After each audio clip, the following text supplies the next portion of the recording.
할렐루야. 네, 성도교회가 참 좋은 교회인 것 같습니다. 제가 어릴 적 고향 교회 예배당이 딱 요만했거든요. 네, 제가 어릴 때 물론 성도교회가 제가 어릴 적 고향 교회보다 훨씬 큰 교회고 또 근데 찬양하는 모습, 찬양 선곡도 보면 이렇게 7080부터 시작해서 이게 레퍼토리가 굉장히 넓으시네요. 무엇보다도 찬양하시는 모습들이 하나님 보실 때 얼마나 흐뭇하고 기쁘실까.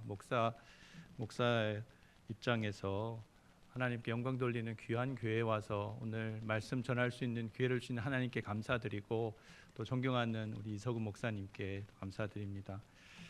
네, 오늘 우리가 읽은 이 짧은 말씀은 흔히들 지상명령 또 대위임령 이렇게 알려져 있습니다. 여러분 너무나 잘 아시는 말씀이죠? 네, 아마 암송도 많이 하실 거라고 생각이 듭니다. 예수님께서 부활하신 다음에 40일 동안 제자들을 만나시고 다니시며 무엇을 하셨는지 사도행전에 어떻게 기록되어 있냐면 하나님 나라의 일을 말씀하셨다고 그럽니다. 예수님께서는 이 땅에 오셔서 하나님 나라에 관해서 가르치시고 하나님 나라가 어떤 나라인지를 소개하고 보여주는 일들을 하셨습니다. 예수님이 처음 오셨을 때 이 선포하셨던 말씀, 때가 찼고 하나님 나라가 가까웠으니 회개하고 복음을 믿으라. 그것을 통해서 하나님 나라가 우리에게 알려졌고 예수님을 통해서 하나님 나라가 열리기 시작했거든요. 근데 예수님의 공생의 사역을 마무리 질 때도 마지막으로 우리가 누군가 다시 만나지 못할 때 남기는 말들은 유언처럼 우리에게 귀하게 다가오잖아요. 예수님의 말씀은 어쩌면 유언과 같은 말씀인데 그 말씀이 바로 오늘 우리가 같이 읽은 이 대위임령의 말씀입니다. 이 말씀을 통해서 예수님께서는 하나님 나라가 우리의 삶에 어떻게 이루어지는지 말씀해주고 계십니다. 성도교회는 이석우 목사님의 지도하에 양육을 열심히 받고 계시죠. 1:1 양육도 하시더라고요. 1:1 양육도 열심히 하고 계신데 그래서 아마 제가 오늘 설교하는 내용들은 이미 다 교우들께서 많이 아시는 거라서 혹시 졸릴지도 모르겠습니다. 점심시간 이후니까 졸리시더라도 주님이 사랑하시는 자에게 잠을 주신다 생각하시고 네, 그냥 조셔도 부담 없이 조셔도 되겠습니다. 이 양육을 통해서 여러분이 잘 아시는 것처럼 그렇지만 기본기는 중요하거든요. 아마추어와 프로의 차이가 뭔가 하면요. 프로 선수들은 기본 기초 운동을 성실하게 빠짐없이 잘 합니다. 근데 아마추어들은 그런 것보다 바로 본론으로 들어가려고 그러죠. 유명한 연주자들일수록 스케일 연주 같은 것들을 날마다 빠뜨리지 않거든요. 그것처럼 우리 성도교회도 우리 믿음의 가장 기본이 되는 하나님 나라의 제자도의 사명을 기본기를 한번 점검하는 시간으로 가졌으면 좋겠습니다. 오늘 주님께서 우리에게 주신 대위임령의 핵심은 바로 제자 삼으라는 겁니다. 따라해 보십시오. 제자 삼으라. 네. 우리말 성경이나 또 영어 성경을 보면 가서 제자를 삼아 아버지와 아들과 성령의 이름으로 세례를 주고 여러 가지 명령이 많이 있는 것 같은데 원래 원어 헬라어 성경에서는 제자 삼아라 그것이 원래 동사고 나머지는 거기에 대한 설명으로 붙어 있는 겁니다. 제자 삼는다는 것 누가 제자를 삼을 수 있겠습니까? 바로 그 자신이 이미 주님의 제자인 사람이 제자를 삼을 수 있는 겁니다. 오늘 선교위원회 헌신 예배인데 우리 성도교회가 열심히 선교를 위해서 복음 전도를 위해서 애쓰시는 걸 알고 있습니다. 아까 저 뒤쪽에서 찬양할 때 특별히 다른 포스가 나는 분들이 있었는데 역시 선교위원회 실행위원들이셨네요. 찬양을 더 신나게 열심히 하시던데 근데 우리가 제자 삼으라는 명령에 대해서 우리가 선교사님을 파송하고 선교사님을 후원하고 기도하면 우리는 선교의 사명을 잘 감당했다. 이렇게 생각하시면 사실 오늘 우리 주님이 우리에게 말씀해 주신 제자 삼으라는 말씀과는 조금 거리가 있습니다. 우리들도 할 몫이 있다는 거예요. 제자 삼는 삶을 살아나가는 성도들이 우리가 가지 못하는 땅끝까지 선교사님도 보내고 전도를 위한 여러 가지 것들을 할 수 있는데 우리가 선교위원회에서 선교사역을 열심히 하니까 그러면 됐다 이렇게 생각하실까 봐 오늘 주님께서 저를 통해서 우리 성도교회 성도들에게 이 말씀을 주신다는 생각이 듭니다. 제자 삼으라는 명령은 먼저 자신이 제자가 되는 것을 전제라고 하고 있습니다. 여러분은 그리스도의 제자십니까? 네, 여러분 제자이신 것 같아요. 예배하는 모습, 찬양하는 모습 보니까. 그리스도의 제자만이 제자를 만들 수 있거든요. 우리가 선교사님들처럼 땅끝까지 타문화권에 가서 사역하지 못하더라도 내 삶의 현실 속에서 예수님이 우리에게 하나님의 백성으로 살아갈 삶의 방식을 한마디로 요약하자면 제자로서 살아가는 거거든요. 그래서 제자로서 살아가는 것이 무엇인지, 제자의 사명이 무엇인지 우리 주님 말씀을 통해서 우리가 오늘 생각해 보려고 합니다. 우리가 어떻게 제자가 될 수 있겠습니까? 첫 번째 제자의 사명은 예수님을 따르는 겁니다. 우리 주님께서 처음에 갈릴리 호수에서 제자를 부르실 때 어부들에게 찾아가서 이렇게 말씀하셨죠. 나를 따라오너라, 내가 너희를 사람을 낚는 어부가 되게 하리라 하셨습니다. 그때 제자들이 자기들이 이 물고기 잡던 거 다 내려놓고 주님을 따랐다고 기록되어 있습니다. 세관에서 일하고 있던 세리 마태 레위에게도 예수님이 찾아가셔서 나를 따라오라 그랬더니 놀랍게도 업무를 보던 세리가 레위가 그것들을 다 두고 모든 것을 버려두고 예수님을 따랐다고 합니다. 그래서 우리가 흔히들 나를 따르라는 것에 대해서 그러면 목사나 선교사나 이런 것이 돼야 되는 거라고 생각할 수 있지만 그렇지 않습니다. 나를 따르라라는 주님의 음성엔 우리 누구나 자기 삶의 현장에서 응답해야 되거든요. 하나님 나라의 믿음의 여정은 떠나는 데서 출발합니다. 믿음의 조상 아브라함을 주님이 어떻게 부르셨나요? 너는 너의 본토 아비 친척 집을 떠나 내가 너에게 분부할 땅으로 가라 이렇게 말씀하셨습니다. 주님은 우리에게 편안하고 익숙한 환경에서 떠날 것을 명하실 때가 있습니다. 제가 오늘 일찍 와서 이석훈 목사님 뵈면서 이석훈 목사님이 여기도 조만간 개발이 되실 거라고 그러더라고요.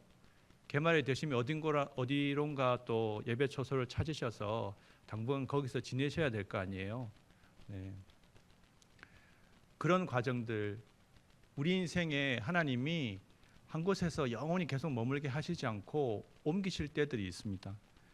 주님은 우리를 부르셔가지고 우리가 기대하지 못했고 생각지 못했던 믿음의 모험을 하도록 우리를 불러가신다는 것.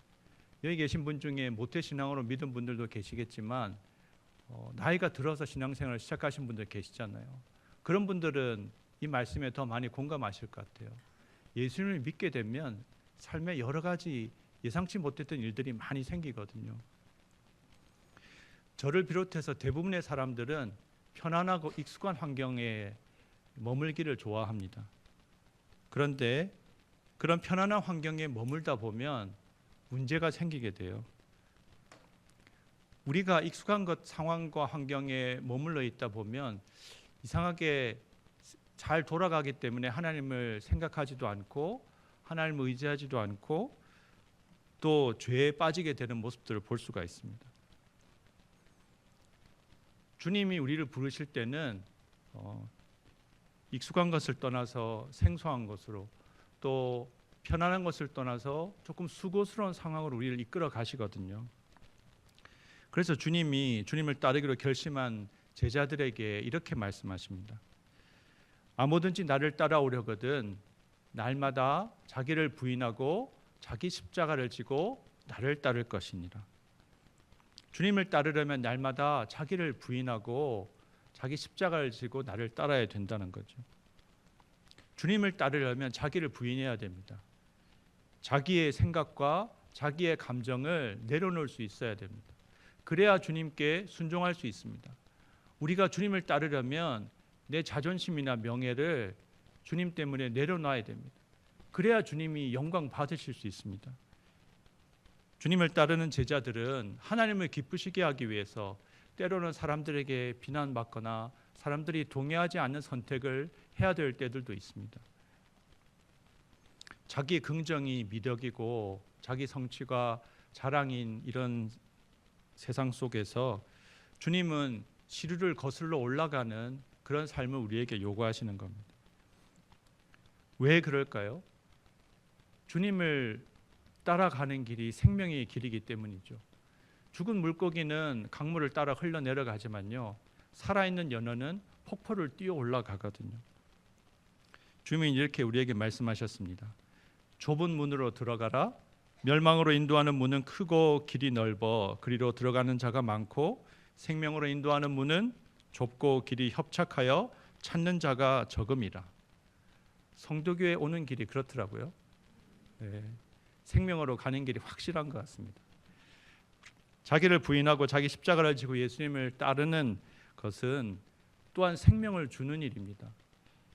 우리의 가정과 우리의 교회에 누군가가 자기를 부인하고 자기 사명의 십자가를 묵묵히 지고 갈 때, 그때 거기에 주님의 구원의 역사가 있고 생명의 역사가 있는 줄 믿습니다. 주님을 따르는 길은 때로는 육체적으로 공고하고 힘들기도 합니다. 예수님께서 그렇게 사셨죠. 주님은 인자는 머리 둘 곳도 없다, 그렇게 말씀하셨잖아요. 동가식 서가숙하며 사셨고, 때로는 금식도 하셨고,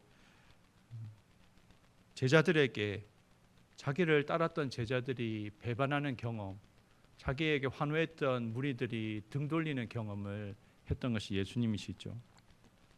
예수님에 비하면, 예수님을 기꺼이 가까이서 따랐던 신실한 믿음의 선배들에 비하면 어쩌면 지금 우리들은 굉장히 편안하고 안락한 신앙생활을 하고 있는지도 모릅니다. 일대 목사님 말씀을 들었거든요. 이 교회가 어떤 점에서 순교자의 피 위에 세워진 교회구나, 그런 생각을 했습니다. 원래 교회사에서는, 물론 서방교회 전통인데, 교회를 어딘가에 세울 때 순교자들이 죽은 곳 아니면 순교자들의 유물들을 가지고 가져다 놓고 거기에 의미를 부여해서 교회를 세웠어요. 성도교회는 그 점에선 참 복된 교회입니다. 일대 목사님의 믿음의 유산과 기도에 대한 기억들이 있기 때문에. 그렇지만 그것을 이어갈 그 다음 사람들이 나와야 되는 거죠. 물론 이대 목사님도 훌륭하게 목회를 잘 하셨고, 이소금 목사님도 노예 소문날 만큼 목회를 참 잘하고 계시기 때문에 하나님께서 그런 은혜들을 이 교회에 계속 주실 거라고 믿습니다. 그런데 우리 믿음의 선배들에 비해 보면 우리가 너무 편하게 신앙생활하는 데 익숙해요. 사실 제가 여기서 오늘 찬양을 굉장히, 저희 교회는 오후 예배가 없거든요. 제가 없앤 건 아니고 왔더니 없더라고요. 아직 만들지 못했습니다. 만들지 못했는데 7월 달부터 이제 오후에 1:1 양육을 교육을 시작하려고 하는데요. 우리가 안락하고 평화롭게 평안하게 신앙생활하는 데 익숙하기 때문에 주님만이 우리에게 주실 수 있는 그 하늘의 평안을, 세상이 이해할 수 없는 그런 기쁨을 우리가 잘 누리지 못하고 있는지도 모릅니다. 우리가 너무나 평안하게 신앙생활을 하기 때문에 경건의 모양은 있지만 경건의 능력이 우리에게 부족한지도 모르겠습니다. 사랑하는 교우 여러분, 여기 계신 대사주의 분들은 주님의 부름에 신실하게 응답하시는 제자들인 줄 믿습니다. 네, 현실에 안주하지 마십시오. 편안한 삶에 머무르려고 하지 마십시오. 제가 짧은 목회 경험에서 선배 목사님 앞에서 참 죄송하긴 하지만, 목사의 역할은 교인들을 잠자지 않도록, 머물지 않도록 계속 재촉하는 일이더라고요. 성경에도 목사의 일이 뭔가 하면 성도들을 온전케 해서 봉사일을 하게 하는 거라고 하시죠. 이소금 목사님, 여러분들 일 많이 시키시죠? 아닌가요? 안 하실 것 같긴 하네요. 워낙 점잖으셔서 그냥 알아서 하시는 대로 잘 하실 것 같긴 한데, 주님이 부르실 때 목사님이 이거 좀 도와주십시오 하면 주님이 나를 부르시는구나 라고 응답하시면 좋겠습니다. 주님을 따르기 위해서 우리가 자발적으로 조금 불편하게 살고, 우리가 지금 손해보고 바보같이 희생하는 삶을 선택해 보십시오. 그것이 제자의 삶이고 예수님을 따르는 길입니다. 예수님을 그렇게 따르는 삶은 어리석은 선택일까요? 사람들이 볼 때 그렇게 예수 믿는 거, 아니 예배 한 번만 드리면 되지, 요즘에 점점 이제 오후 예배 또 없어져가는 추세거든요. 예수님을 따르는 삶이 어리석은 선택은 분명히 아닙니다. 왜 그런가 하면 주님께서 이렇게 약속하셨기 때문이죠. 예수께서 이르시되 내가 진실로 진실로 너희에게 이르노니 나와 복음을 위하여 집이나 형제나 자매나 어머니나 아버지나 자식이나 전토를 벌인 자는 현세에 있어 집과 형제와 자매와 어머니와 자식과 전토를 100배나 받되 박해를 겸하여 받고 내세 영생을 받지 못할 자가 없느니라. 주님을 따르기 위해서 복음을 위해서 희생하면 주님이 몇 배로 갚아주신다고요? 몇 배로 갚아주신다고요? 진짜 많이들 주무시나 보네요. 눈 뜨고 주무시는 재주를 가지고 계시나 봅니다. 네. 100배를 갚아주신대요. 물론 100배를 갚아주시되 박해와 어려움은 감수해야 됩니다. 경건하게 살려고 하는 자는 핍박을 받게 돼 있어요. 네. 주변 친구들이 안 믿는 분들이 다 칭찬만 하고 좋아할 수는 없거든요. 가족들도 그렇죠. 중요한 것은 이 땅에서 100배의 보상을 받는 것으로 끝나는 것이 아니라 내세 영원한 영생의 삶이 보장되어 있다는 겁니다. 열심히 주님을 위해서 희생했기 때문에 구원을 얻는 건가요? 그렇지 않습니다. 주님을 따라가기 때문에 구원을 얻는 거예요. 예수님 따라가다 보니 고생도 하는데 어려움도 있는데 신나는 일도 많고 주님이 일하시는 놀라운 역사도 경험하고 그러다가 나중에 인생이 끝났을 때 하나님 앞에 가 있는 거죠. 하나님 앞에 상급 받으셔서 기대하고 계십니까? 하나님이 각자가 이 땅에서 행한 대로 상급을 주신다고 했습니다. 분명히 상급은 있습니다. 이 땅에서 다 비슷해 보이는 것 같지만요. 천국 가면 다 드러납니다. 천국 가면 이 땅에서 어떤 말을 했든지 무슨 무익한 말을 했든지 우리가 심판을 받을 뿐 아니라 천국 가면은 마지막 심판대 앞에 두 종류의 책이 있다고 하거든요. 계시록에 보면 한 종류의 책은 생명책이죠. 하나님이 구원할 백성들 이름이 적힌 책입니다. 거기에 이름 다른 한쪽에는 책들이 있는데 그 책들이 뭔가 하면 행위의 책들이에요. 믿는 자들은 그들이 하나님 앞에 헌신하고 수고한 것들을 주님이 다 기록하시고 보시고 그것에 대해서 상급의 마지막 심판이 있고 생명책에 이름이 기록되지 않는 자들은 자신이 이 땅에서 행한 죄악 때문에 변명할 수 없는 영원한 심판을 받게 된다는 것이 성경의 가르침입니다. 길이요 진리요 생명이신 예수님을 따라 우리가 하나님께로 가는 길, 주님의 부름에 응답하는 제자의 길인 줄 믿습니다. 두 번째로 제자도의 사명은 예수님께 배우는 것입니다. 주님께서 우리를 이렇게 초대하시죠. 수고하고 무거운 짐진 자들아 다 내게로 오라. 내가 너희로 쉬게 하리라. 나는 마음이 온유하고 겸손하니 나의 멍에를 메고 내게 배우라. 그리하면 너희 마음이 쉼을 얻으리니 이는 내 멍에는 쉽고 내 짐은 가벼움이라.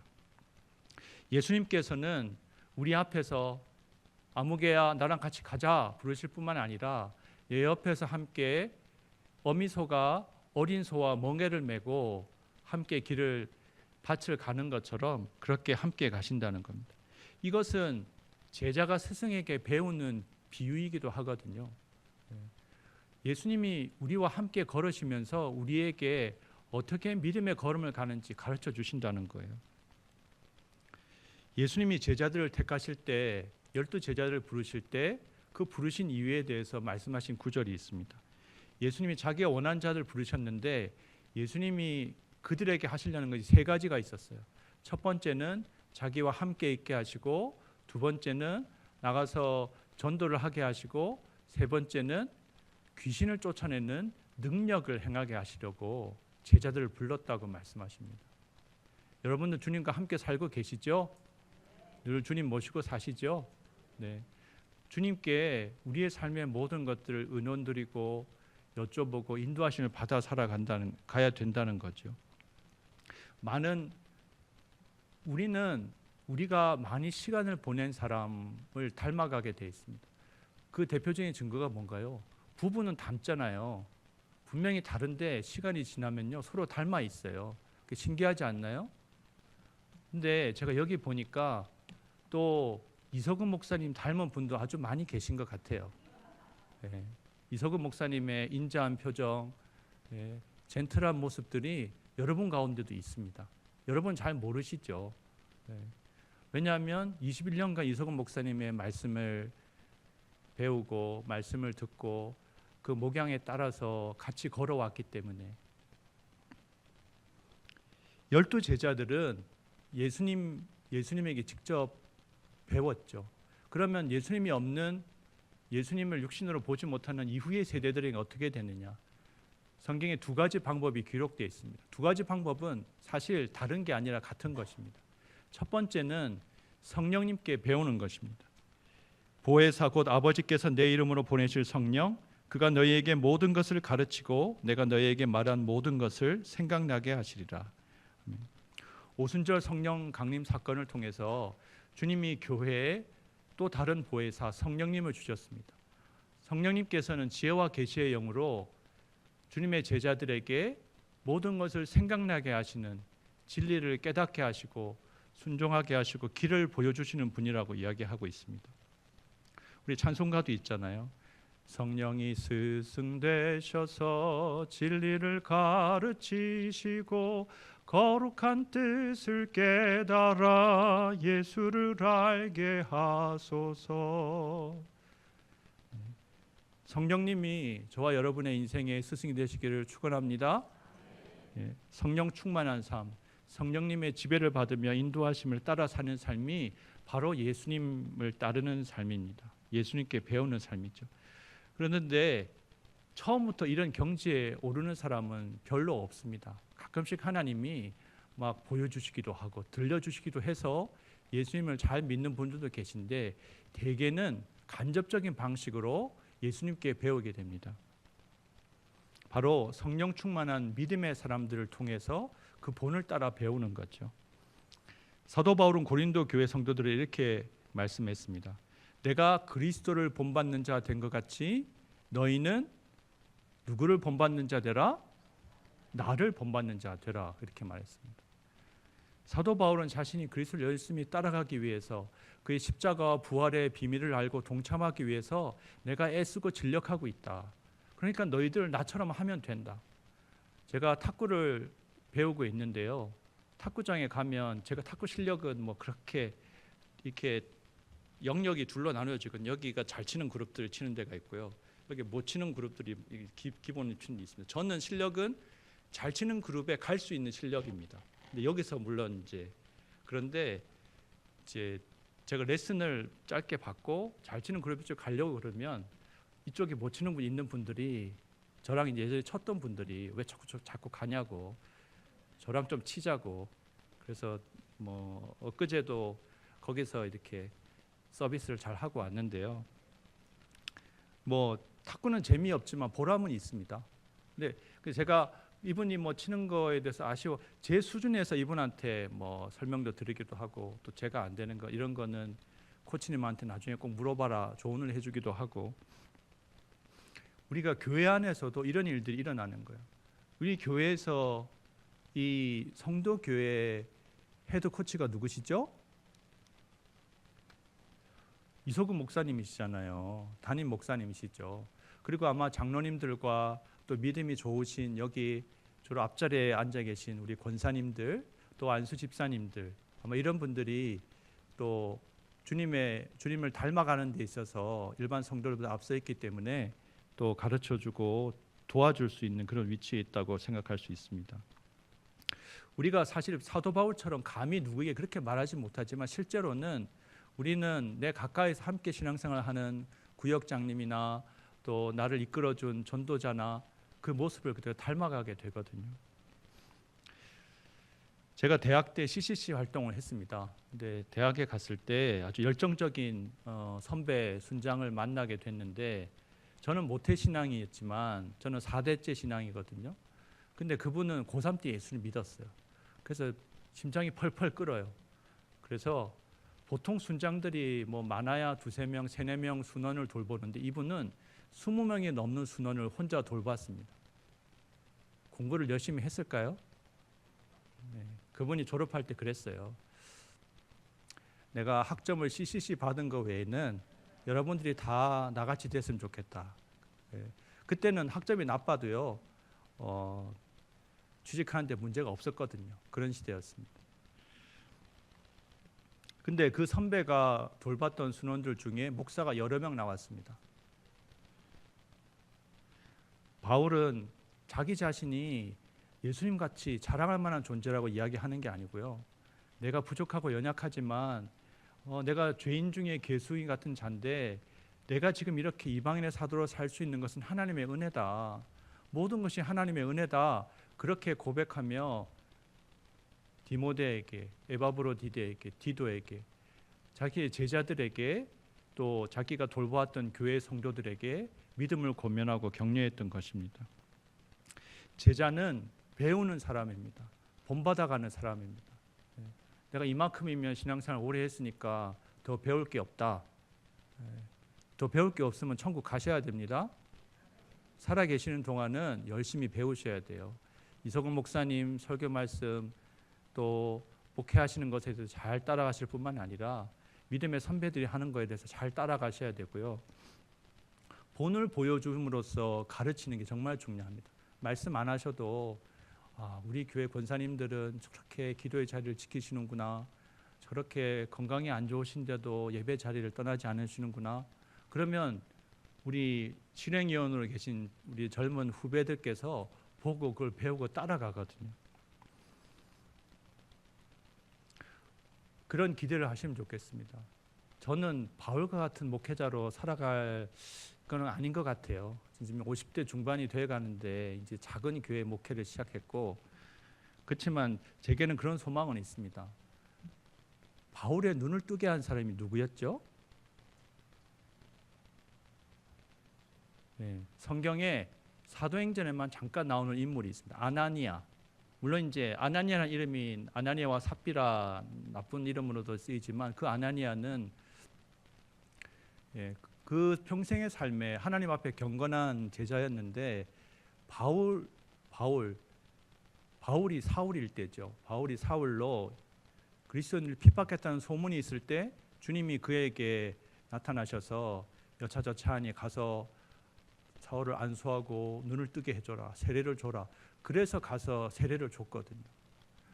그래서 제가 목회하는 동안 제 교회를 통해 거쳐나가는 제 목회를 통해서 다만 몇 명의 신실한 하나님의 사람들이 나왔으면 좋겠습니다. 그것에 대해서는 기도하고 있습니다. 저와 여러분을 통해서 우리의 자녀들이, 우리의 후배들이 예수님은 저렇게 믿는 거구나. 저분도 사람이라서 부족한 점이 있지만 저런 모습은 참 귀하다.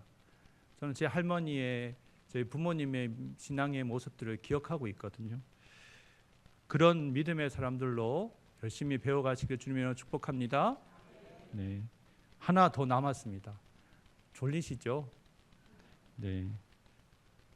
세 번째로 제자도의 사명은 따라해 주십시오. 서로 사랑하는 것입니다. 네. 한국 교회가 성장하면서 제자 훈련도 열심히 하고 선교사도 많이 보내고, 선교사가 우리나라가 2만 명 넘게 보내게 된 지가 벌써 10여 년이 넘었거든요. 2009년 이후인데 한국 교회가 성장하고 선교의 역사에서도 큰 업적을 남기고, 그래서 우리가 자랑스럽게 생각했는데 한쪽에서는 한국 교회가 성장했지만 다른 한쪽에서 한국 교회가 속에서부터 무너져 내리기 시작했습니다. 열심히 전도하고 봉사하는데 자기 자랑과 자기 의에 빠지는 교인들이 점점 많아지는 거예요. 또 하나님 말씀을 열심히 배워서 제자화를 했는데 아는 말씀을 가지고 주변의 사람들을 정죄하고 판단하는 교인들도 생겨나기 시작합니다. 그래서 교회가 어떻게 돼요? 분열하고 분쟁하고 교회의 신뢰도를 잃어버리게 됐죠. 그래서 언제부턴가 기독교에 대해서 세상이 참 부끄러운 용어로 부르기도 하잖아요. 그리고 그런 교회 성장과 번영에 취했던 지도자들 가운데 세속적인 욕망의 노예가 되는 경우들이 지금도 교계 뉴스들에서는 종종 나오고 있습니다. 무엇이 문제였을까요? 사역을 하는 데 집중하다 보니 주님이 우리에게 명하신 가장 중요한 계명을 망각한 거죠. 새 계명을 너에게 주노니 서로 사랑하라. 내가 너희를 사랑한 것 같이 너희도 서로 사랑하라. 너희가 서로 사랑하면 이로써 모든 사람이 너희가 내 제자인 줄 알리라. 열심히 사랑해야 주님의 제자인 겁니다. 전도를 열심히 하고 선교를 열심히 하고 교회 봉사를 열심히 해도 사랑하지 않으면 주님의 제자가 아닙니다. 물론 교회에서 헌금도 열심히 하고 봉사도 열심히 하는 분들은 목사에게는 고마운 교인입니다. 근데 주님께는 그렇지 않습니다. 안타까운 교인이죠. 그런 교인들이 많으면 그 교회는 겉으로 여러 가지 사역을 많이 하더라도 속으로 무너지는 거예요. 제가 섬기는 교회가 죄송하지만 그런 역사를 겪었었습니다. 한국 교회에 그런 경험을 하는 교회들이 적잖이 있을 겁니다. 신앙생활에 있어서 사랑하는 것, 낭만적으로 우리가 생각했지만 사랑하는 것처럼 중요한 게 없구나 하는 것을 정말 절실하게 느끼고 있습니다. 제자도의 본질은 사랑하는 것입니다. 사랑하는 것은 좋아하는 것과는 다릅니다. 좋아하는 건 뭐예요? 여러분들 좋아하는 분들 있으시죠? 옆에 계신 분들 좋아하시죠? 싫어하는 분 옆에 앉지 않으실 거예요. 그렇죠? 근데 좋아하는 건 감정인데요. 사랑하는 건 의지의 행동입니다. 사랑하는 건 저 사람 처음 왔네. 저 사람 뭐 이렇게 몸에서 냄새가 나지? 근데 그 옆에 가서 앉는 거예요. 그 사람에게 말을 거는 거예요. 저 사람이 나한테 마음 속상한 이야기를 했는데 저 사람은 나한테 그런 말 한 거 기억도 생각도 못 하는 것 같아. 그래도 그 사람한테 가가지고 아무리 없던 것처럼 인사하는 거. 목사가 되니까 그런 거 많이 해야 되더라고요. 근데 목사만이 아니고요. 그리스도의 제자로 살아가려면 사랑의 수고를 많이 해야 됩니다. 사람들에게 표가 나고 사람들이 박수 쳐주고 인정받는 이런 사역을 많이 하는 게 아니고요. 주님 앞에서 사랑하기 위해서 무단히 노력해야 됩니다. 사랑은 오래 참고, 사랑은 온유하며, 시기하지 아니하며, 자랑하지 아니하며, 교만하지 아니하며, 무례히 행하지 아니하며, 자기의 유익을 구하지 아니하며, 성내지 아니하며, 악한 것을 생각지 아니하며, 불의를 기뻐하지 아니하며, 진리와 함께 기뻐하고, 모든 것을 참으며, 모든 것을 믿으며, 모든 것을 바라며, 모든 것을 견디느니라. 15가지 사랑의 속성을 사도 바울이 말했습니다. 여러분들은 이 말씀들을 들을 때 어떤 게 마음에 와닿았나요?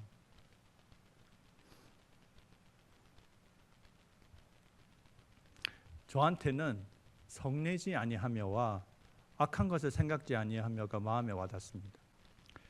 교회 안에서 사랑이 얼마나 중요한지. 그분은 이제 똑같은 내용을 이렇게 악한 것을 생각하는 쪽으로 생각하시잖아요.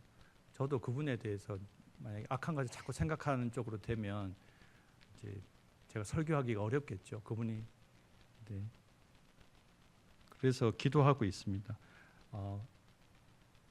저를 불편하게 만드는 상황이 닥칠 때마다 또 교인들 간에도 그렇거든요. 교인들 간에도 관계가 어려워가지고 난 저 사람하고 상대 안 해요. 이런 교인들이 서로 간에 있어요. 우리 교인 몇 명 된다고 서로 간에 저러나. 목사 입장에서 굉장히 안타까워요. 그래서 제가 제 교회에서는, 제가 섬기는 교회에서는 열심히 사랑해야 되는 이야기를 굉장히 많이 하게 되더라고요. 사랑의 수고가 있어야 누군가 용서하고 섬기고 주의 말씀대로 내가 사랑받았기 때문에 저 사람을 불쌍히 여기고 이런 게 있어야 공동체가 망가지지 않고 주님의 교회가 세워지는 것을 기억하시기 바랍니다. 서로 사랑하는 제자들 가운데 주님께서 세상 끝날까지 함께 하신다고 했음을 믿습니다. 말씀을 맺겠습니다. 부활하신 주님께서 우리에게 명하십니다. 가서 제자 삼으라고 하십니다. 우리가 선교사님처럼 멀리 가서 제자도의 사명을 감당하지 못하지만 우리에게도 우리 삶의 자리에서 가정과 교회에서 감당해야 될 제자도의 사명이 있습니다. 우리가 그리스도의 신실한 제자가 되어 갈 때 우리가 비로소 제자 삼으라는 주님의 지상 명령에 순종하는 것입니다. 신자는 제자입니다. 교회는 제자들의 공동체입니다. 그리스도의 제자로서 주님을 따르십시오. 주님이 나를 따르라 하면 주님, 네, 가겠습니다. 내려놓고 주님을 따르십시오. 주님의 부르심에 응답하십시오. 또 주님과 함께 멍에를 메고 주님께 배우십시오. 성령 충만한 믿음의 선배들의 모습을 보고 그 모습을 따라하십시오. 그리고 주님의 새 계명에 따라 열심히 서로 사랑하십시오. 우리는 주님께 사랑받았기 때문에 서로 사랑해야 되고 하나님께 용서받았기 때문에 용서해야 합니다. 그래서 사람들이 성도교회 성도들은 정말 그리스도의 제자구나. 저 사람들 믿는 하나님 정말 계신 것 같아. 이렇게 고백할 수 있도록 그런 이야기를 들을 수 있도록 그렇게 열심히 사랑하시면 좋겠습니다. 세상 끝날까지 제자도의 여정에 함께 하시겠다고 약속하신 주님의 동행하심은 주님의 제자로서 살아가겠다고 결심하는 여기 계신 모든 성도들의 삶에 함께 하실 것을 믿습니다. 이 시간에 같이 기도하겠습니다. 하나님, 우리가 주님의 제자로서 제자 삼는 사명을 감당하기 위해서 먼저 제자가 되게 하옵소서. 주님의 부르심에 우리가 응답하며 일어서고 편안하고 안락한 자리를 떠나고 또 주님께 가까이 붙어서 주님께 배우고 또 주님 명하신 대로 열심히 서로 사랑하는 저희가 되게 하옵소서. 주여 부르짖고 같이 기도하도록 하겠습니다. 주여, 오 하나님 아버지, 하나님 아버지, 주여 허물로 죽어갈 수가 없는 저희들을 주님께서 불쌍히 여겨주셔서 하나님 아버지 우리로 하여금 하나님 주님의 놀라우신 은혜로 구원받게 하시고 하나님 그리스도의 제자로 이 땅에 하나님 나라에 하나님 그 생명을 복음을 진리를 전하며 살 수 있도록 부르심을 감사합니다. 다시 한번 주님이 우리를 부르신다면 주님, 제가 주님을 따라가겠습니다. 주님을 따르는 명령에 순종하며 나아가겠습니다. 하나님 아버지, 주님이 나와 함께 멍에를 메고 내게 배우라 말씀하시므로 주님의 그 멍에를 메고 내 십자가를 지고 주님을 따르며 하나님 주님께 배우기를 원합니다. 성령 하나님 우리를 깨우쳐 주시고 하나님 아버지 주님의 뜻을 알게 하옵소서. 주님의 원하시는 뜻을 들으며 주님을 따라갈 때 되기를 원합니다. 하나님 아버지, 그래서 정말 주님 닮아가기를 원하고 주님의 신실하신 선민을 되기를 원합니다. 하나님 주옵소서. 우리가 서로 사랑하기를 원합니다. 주님의 명령대로 열심히 서로 사랑하는 저희가 되게 하여 주옵소서. 그래서 너희가 너희 하나님과 내 제자인 줄 알리라. 하나님 주님께 칭찬듣고 선택해보는 저희가 되게 하여 은혜 허락하여 주옵소서. 하나님 아버지 감사합니다. 우리를 구원하시되 주님의 제자로 불러주심을 감사합니다. 이 땅에서 하나님 아버지 하늘과 땅의 모든 권세를 가신 주님께서 우리에게 가서 제자 삼으라는 사명을 주시고 하나님 아버지 그 사명을 위하여서 우리가 오늘도 제자로서 어떻게 살아가야 될지 깨닫게 하심을 감사합니다. 아버지 하나님, 주님이 부르실 때 나를 따르라 명령하실 때 주저하지 않고 담대히 용감하게 하나님 주님과 함께 몸을 떠나는 저희가 되게 하여 주옵소서. 안일한 삶의 지경에서 일어나게 하여 주옵소서. 주님이 이끄신 곳은 어디든지 기쁘게 가는 저희가 되게 하여 주옵소서. 아버지 하나님, 우리로 하여금 주님과 함께 멍에를 메고 주님께 배우기를 원합니다. 하나님 아버지, 우리에게 가르쳐 주옵소서. 진리를 가르치시고 깨닫게 하시고 성령님께서 우리 삶의 스승이 되셔서 우리로 하여금 주님을 기쁘시게 하는 삶의 선택을 하나님 해나가는 저희가 될 수 있도록, 또 하나님 우리의 삶의 모습이 또 하나님 우리의 믿음의 후배들에게 하나님 본이 되는 저희들 될 수 있도록 은혜 베풀어 주옵소서. 하나님 마지막으로 열심히 사랑할 수 있게 하여 주옵소서. 주님이 우리를 사랑하셨기 때문에, 사랑하라고 명령하셨기 때문에 열심히 사랑하고 용서하고 섬기고 희생해서 하나님 아버지 세상이 우리가 하나님 주님의 자녀들이고 그리스도의 제자임을 알며 주께 영광 돌리는 모든 저희가 될 수 있도록 은혜 베풀어 주옵소서. 감사드리며 이 모든 말씀을 주 예수 그리스도 이름으로 기도합니다.